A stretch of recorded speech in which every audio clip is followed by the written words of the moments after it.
ang serbisyo ng isang sundalo ay hindi po nagtatapos sa pagre-retire. Ito po ay nagpapatuloy at lalo pang lumalalim. Huwag po natin kakalimutan na napakahalaga ng kanilang nagampanan at marami pa po silang pwedeng gawin.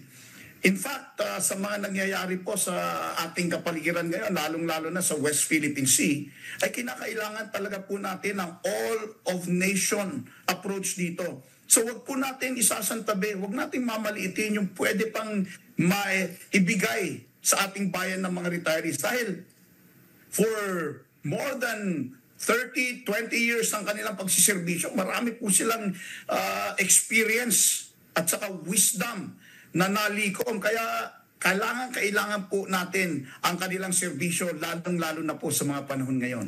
Kaya ito po yung nagpapatuloy sa XSR, institutionalized po, tulad po ng nabanggit ko kanina, itong Heroes Program ay nagpapatuloy po ito. Hindi po natin sila kailanman makakalimutan. At tatandaan niyo po, lahat po tayo, kaming mga nasa active, darating rin po kami sa panahon na yan. 5. Well, sa ating po mga kababayan, inaanyayahan ko po kayong suportahan po natin ang ating mga veterans dito po sa Camp Aguinaldo, September 20.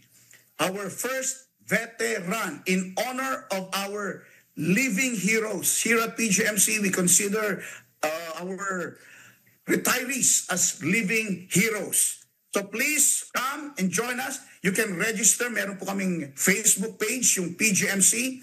And then, dito po tayo, magkita-kita po tayo September 20. Let's bring our friends, our families, and let's continue to honor our heroes. Saludo po yan para sa ating mga pensyonado.